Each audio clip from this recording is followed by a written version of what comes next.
তো বন্ধুরা এখন বাজে হচ্ছে 4টা 4:30। তো একটু বাইরে বেরোচ্ছি আর রাজিয়া যাচ্ছি। না না না এটা নে ঠান্ডা বাইরে। তো একটু দরকার আছে, তো সেটাই আনতে যাচ্ছি।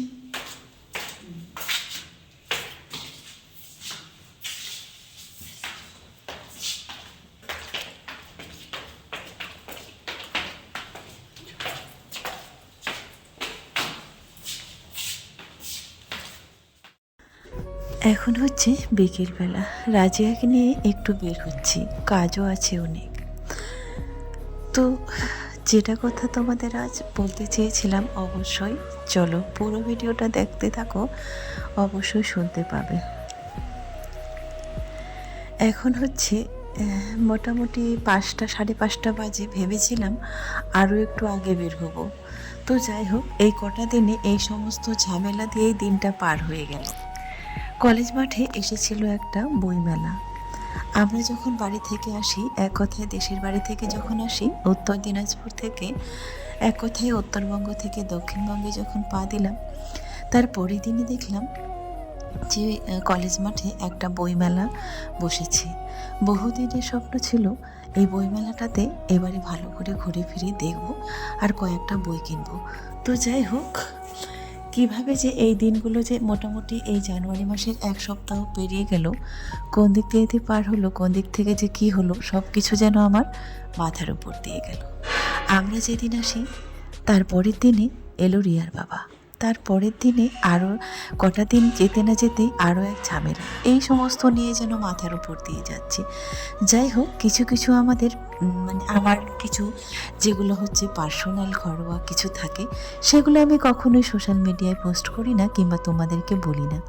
কারণ যেগুলো পাবলিক করার মতো সেগুলোই বলি, আর সবগুলো কিন্তু আমি সব কিছু পাবলিক প্ল্যাটফর্মে এসে বলি না। তো যাই হোক, পার্সোনাল ব্যক্তিগত কিছু ঝামেলা ছিল, সেই ঝামেলাগুলোর জন্য মানে ওই মেলাটাতে যাওয়া তো দূরের কথা, পা দিতে পারলাম না। বই কেনা তো যাই হোক দূরের কথা। তো চলো, তখন এখানে গিয়ে দেখলাম কলেজ মাঠে মেলা, যে মানে বইমেলা তো প্যান্ডেল খুলছে আর কি। আর কবে যে উঠে গেছে দোকানগুলো সেটা তো বলতেই পারবো না। তারপরে দেখলাম অন্যদিকে ক্রিকেট খেলা হচ্ছে। মাঠটা যেহেতু বিশাল বড় মাঠ, সমস্ত ধরনের মেলা হয়। তাছাড়া এখানে হচ্ছে আমাদের প্রধানমন্ত্রী আসলো ওই মাঠটায় নামে, আর হচ্ছে আমাদের মুখ্যমন্ত্রী আসলো ওই মাঠটায় নামে। আজকে সকালটা হচ্ছে রান্নাঘর থেকে, আর এইমাত্র ও এলো, ও হচ্ছে এলআইসি গিয়েছিল। তো এলআইসি থেকে আসলো এইমাত্র, ওকে ডেকেছিল কাকু। তো আর আমি এদিকে ভাত বসিয়ে দিয়েছি। রিয়া হচ্ছে স্কুলে যাবে, স্কুলে আজকে ওর দরকার আছে একটু। তো স্কুলে ও যাবে, তো সকাল থেকে ঘুম থেকে উঠে বাসি কাজ যা আছে সমস্ত কিছু কমপ্লিট করলাম। করার পরে চলে এসেছি রান্নাঘরে, জল ধরলাম, মাঝামাঝি। তারপর রান্না ভাত আর ডাল হয়ে গেছে। এখন হচ্ছে বাঁধাকপির ঘন্টটা হচ্ছে। তারপর দেখলাম যে ও আসলো, একটু ওয়েট করলে হয়তো রান্না করতে পারতাম। তো চলো দেখাই তোমাদেরকে। আজকে হচ্ছে মঙ্গলবার, বৃহস্পতিবার। রিয়া যাবে স্কুলে। সকালে বলেছিল মা আমি স্কুলে যাব, সেই মতো করে রান্নাবান্না আমি সকালে শুরু করে দিয়েছি। ভাত বসিয়ে দিয়েছি, আর ডাল আর একটা বাঁধাকপি ঘন্ট করব। তার মধ্যে কাকু ফোন করে বলল রাজিয়াকে একটু পাঠাও নার্সিংহোমে। তো যাই হোক, আমি ওকে পাঠিয়ে দিলাম। তারপরে দেখতেই পেলে কতগুলো মাছ নিয়ে এসেছে। একটু আগে হলে হয়তো মাছের ঝোলটাই করে দিতাম, ডালটা আজকে রেখেই দিতাম। আগে তো আমি জানতাম না যে মাছ দিবে এরকম ব্যাপার। তো যাই হোক, মাছগুলো এখন আর রান্না করব না, তাই ধুয়ে মুছে সমস্ত কিছু কমপ্লিট করে রেখে দিলাম। খেতে দেবো এখন। তো এদিকে আসলাম একটু একটা লঙ্কা নেওয়ার জন্য। তো চলো দেখাই তোমাদেরকেও। টেবিলে ভাত খুলে দিয়েছি, আর এদিকে 9:30 বাজে, খেয়ে দিয়ে আর কি বের হবে। তো ভাবলাম একটা লঙ্কা নিয়ে যাই, চলো তোমাদেরকে দেখ। তো ভাবছি ওটা যদি রাতে রান্না করা হয় ভাত, তাহলে রাতের বেলা মাছের ঝোল করে দেব। রাজিয়া যদিও বলছিল যে মা মাছটা দেখার পরে আমি আর ডালটা খাবো না, মাছের ঝোল খাবো। তো যাই হোক, ওকে বুঝিয়ে বাছিয়ে রাখা হলো যে এটা রাতের বেলায় করে দেব। এই তো চলে এলাম একটু বেলকনিতে। এরই মধ্যে এটাতে জল দিয়ে ভিজিয়ে রেখেছি মাটিটা, এখানে আর কয়েকটা হচ্ছে লাফা শাকের বীজ দেবো ভেবেছি। পেঁয়াজ গাছে কলি এসেছি, ভাবছি পেঁয়াজ গাছটা তুলে নেব, তাহলে লঙ্কা গাছটা একটু স্বস্তি পাবে। একটা টবে কিন্তু অনেকগুলো গাছ দেওয়া হয়ে গেছে।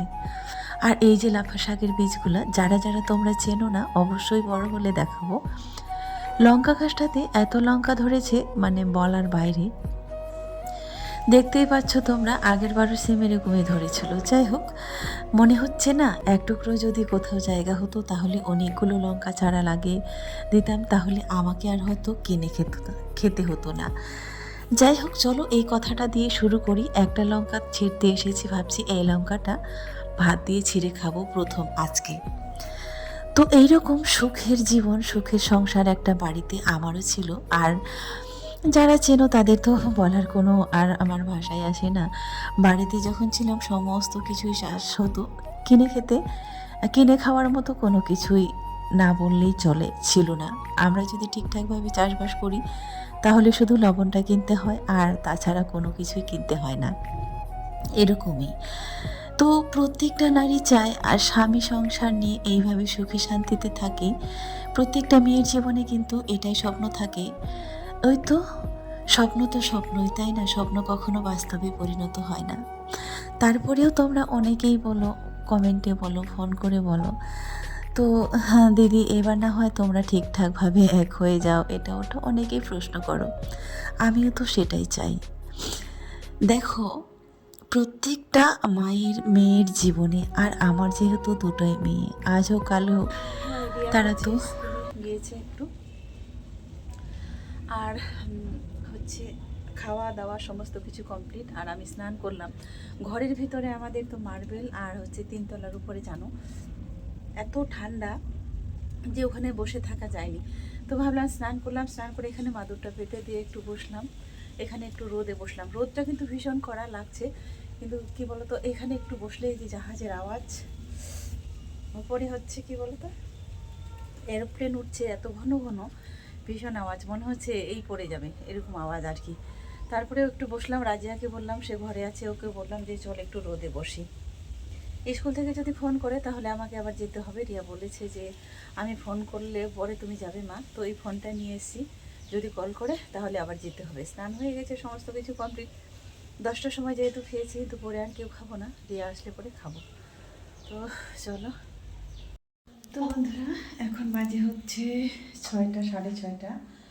আর স্কুল থেকে রিয়া এইমাত্র এলো, এসে হচ্ছে দুপুরের যে সকালে ভাত ছিল সেই ঠান্ডা ভাতটা খেলো। তো এখন ভাবছি ভাত আর নেই। আর এই যে ঠান্ডা গেল, কোনোদিনও রাত্রেবেলা আমি রান্না করিনি ভাত। দুপুরে হয়তো কোনো দিন যদি খেয়ে নেয় তাহলে মুড়ি টুড়ি কিংবা রুটি কোনো কিছু খেয়ে আর কি শুয়ে যায়। তো আজকে তো সকালবেলা যে মাছটা নিয়ে এসেছিলো, এখন রাজিয়া বলছে মা মাছের ঝোল আর ভাত খাও। আর এই যে দেখো, এই বড়িগুলো হচ্ছে নিয়ে এসেছিলাম আমাদের উত্তর দিনাজপুর থেকে।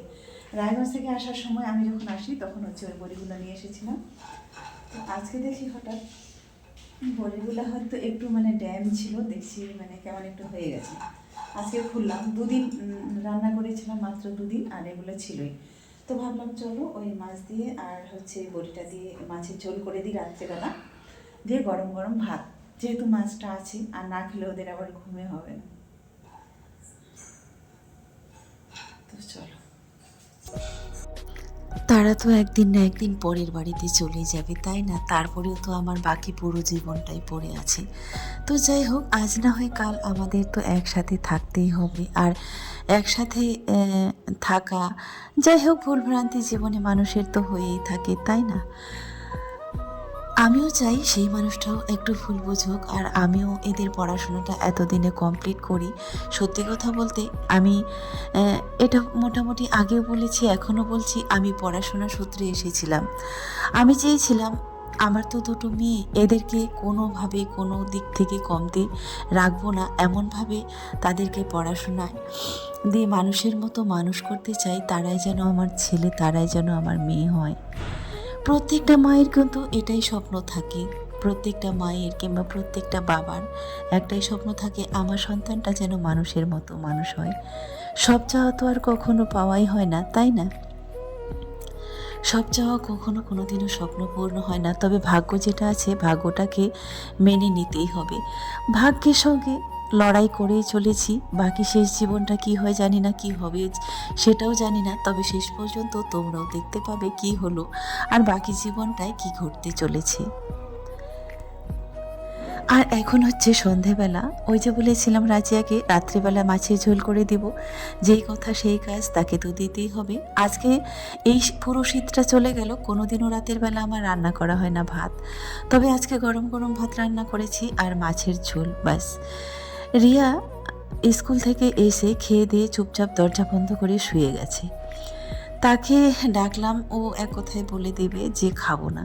তো যাই হোক, রান্না করে আমরা দুই মা বেটি ভাবছি খেয়ে নেব আর ওর জন্য তুলে রাখবো, যখন ইচ্ছে হবে খাবে। আর স্কুল থেকে এসে আজকে খেয়েছিল, খাওয়ার কথা বলতেও হয়নি।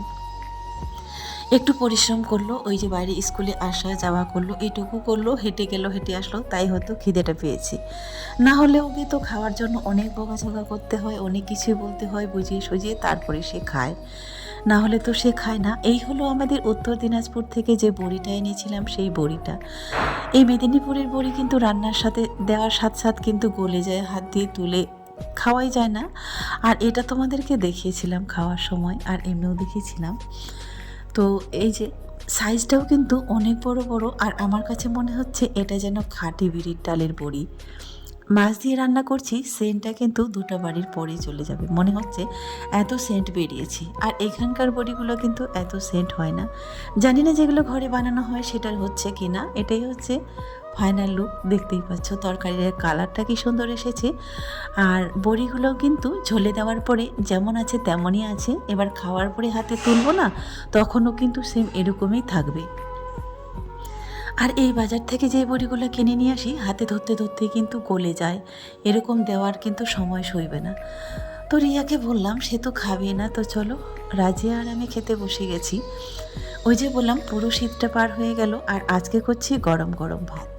তো চলো আজকের মতো শেষ করছি। সবাই ভালো থাকবেন, সুস্থ থাকবেন, দেখা হবে আবারও নতুন কোনো ব্লগে। অবশ্যই ছোট্ট একটা কমেন্ট